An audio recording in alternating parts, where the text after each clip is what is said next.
Being a mom is one of the greatest gifts that I've ever had the privilege of being blessed with. And the love that I have for my son and the love that he has for me is one of the most beautiful things I have ever experienced. That being said, motherhood, as beautiful as it is, has a few thorns. I myself have had trouble, navigating some of those thorns, especially the one I'm going to be talking about today, which is one that is quite common for a number of mothers out there. And that is the feeling of having lost yourself. Okay, so in today's video, I would like to dedicate this video first off to all the mothers out there. Today happens to be Mother's Day in the USA. So if you're a mom out there and you're struggling with this challenge, I hope that this video helps you, because I'm going to be sharing a few tips that have helped me feel a bit more like myself. Okay?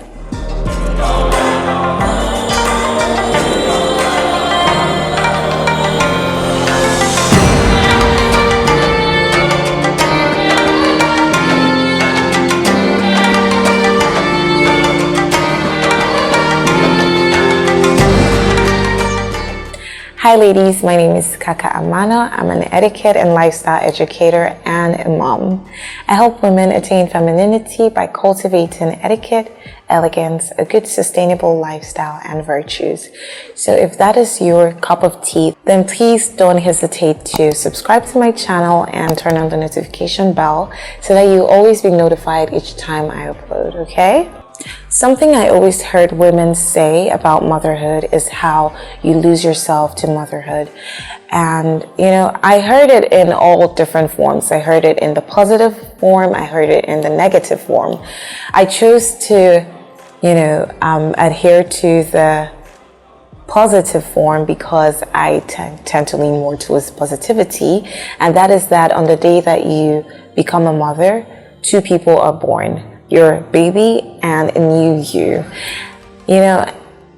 As beautiful as that sounds, it can also be challenging because sometimes you miss the old you, and sometimes you feel like the new you is a little bit self-sabotaging. So I had a hard time trying to balance out being all in all for someone, a new human who has literally no knowledge of how to navigate life yet, and also trying to navigate life myself. So essentially, I had a hard time trying to balance out being a mother and still being Kaka. One of the things I quickly discovered was that the less I felt like myself, the less happy I was. And this affected the way that I showed up as a mother and as a wife to my family. And so I realized that I needed to invest more in myself, more than I was doing, because I really wasn't doing anything. So I realized that I needed to actually put in effort to invest in myself. Now, if you're one of the people who are suffering from these symptoms that I mentioned before, then this video is for you, because I'll be sharing with you ways that I learned to invest in myself, okay? The first way to invest in yourself is to identify your expectations for yourself and to adhere to them, show up for yourself in those areas and work towards them, okay? Because if you don't know what you're trying to achieve, if you don't know what your expectations are for yourself, then how can you even fulfill them, okay? So you need to identify them first, put them down as goals and work towards them. Make sure that you show up for yourself no matter how hard it is. Sometimes it is very hard because you're thinking about other people, you're thinking about, things that you still need to do for other people. And, that leaves you with little time for yourself. Most of the time we find that these excuses that we give are excuses that we can actually overcome. They're excuses that don't even keep us from doing the things that we need to do for ourselves. So stop making excuses and show up for yourself, okay? The second thing you need to do is to work on your mindset. And one of the ways to do this is to identify that life has different seasons, okay? There are different seasons for everything, and this season for you might be a season where you need to pour more into other people than you're pouring into yourself. And there's nothing wrong with that. You know, you might have to pour into more people at the moment than you would prefer, or, you might be pouring into them, and that will mean you pouring less into yourself. And there's nothing wrong with that. You just need to identify that it's not a forever thing as much as you would want to, and then realize that there would come a season again where you'd be able to pour into yourself as much as you prefer to, as much as you would want to. Okay, so don't be bummed out about not being able to do as much for yourself as you would prefer. Okay, the third way to invest in yourself, ladies, is to create a growth plan. This will help you to maintain a growth trajectory for yourself. It is not enough to identify your expectations for yourself. That is just a dream, okay? And dreams are nothing without a plan to achieve those dreams. That is why you need to create a plan for your growth. And this shows up in the form of goals. You need to find a way to smash those goals, because if you don't, then your dream just remains a dream, and you have no way of fulfilling those dreams if you do not work towards them. Okay, ladies? The next way, ladies, to invest in yourself is to rest. Yes, ladies, rest. Some of us think that rest is a reward for hard work. It's not. We have a very hard time resting because we have a lot on our minds. Our minds are constantly working because our responsibilities never end. But ladies, it's important that you take time to rest, because if you do not rest, you are going to break down and you'd be useless to everyone, especially yourself, if you break down, okay? So, rest isn't just a luxury. It's not leisure. It is a necessity. And the more or the sooner that you get that into your mind, the better for you.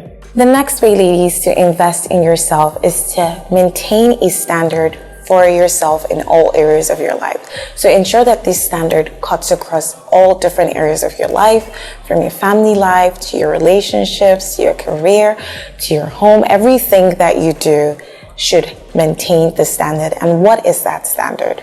That standard should be the best that you can afford at every given time. The next way, ladies, to invest in yourself is to take time away from your family. I know this sounds hard to do, but it really shouldn't be something crazy. It could just be for a couple of hours a day, every week or every other week. Or it could be as big as taking time to travel without your family, maybe once a year or twice a year, whatever works for you. But the most important thing is take that time for yourself, because that is the time that you would take to reconnect with yourself. You need that time to get to know yourself better, because we evolve as people. And if you don't take the time to get to know who you've become or who you are currently, then, there's a huge chance that you would actually lose yourself. The next tip, ladies, self-care. I know I sound like a broken record when I talk about self-care, but it is really important. You need to understand how important self-care is, because it is during self-care that you're able to pour into yourself, and you cannot pour from an empty cup, okay? So you need to take time to do whatever it is that helps you take care of your soul. It could be meditations, it could be your skincare routine, whatever it is. I have talked about this so many times that I'm pretty sure that if you scroll through my videos, you would pick up few or different ways that you could do or practice self-care. So, ladies, self-care is key. Finally, ladies, you need to improve the quality of your life. If your daily life is filled with tasks that are boring, that are done in any way or manner, then it would be very hard for you to actually enjoy them, and it would just be, your life would just be a very miserable story, okay? But if you could find ways to infuse a bit of joie de vivre in everything that you do, then you would have more reason to look forward to every day. You'd have more reason to enjoy the tasks that you do. One of the ways to do this is to simplify those tasks. It could be by getting equipment to make it go easier, or you could, just ensure that your environment looks beautiful, looks inviting and welcoming. It could also be romanticizing some of these tasks so that they feel easier and more fun to do. Okay, ladies? I hope that you enjoyed this video and I hope that you picked up a few things from it. If you did, please don't forget to like it and please share it with other moms who you feel would benefit from it and who would enjoy this video as well. I'll see you ladies in my next video. Bye.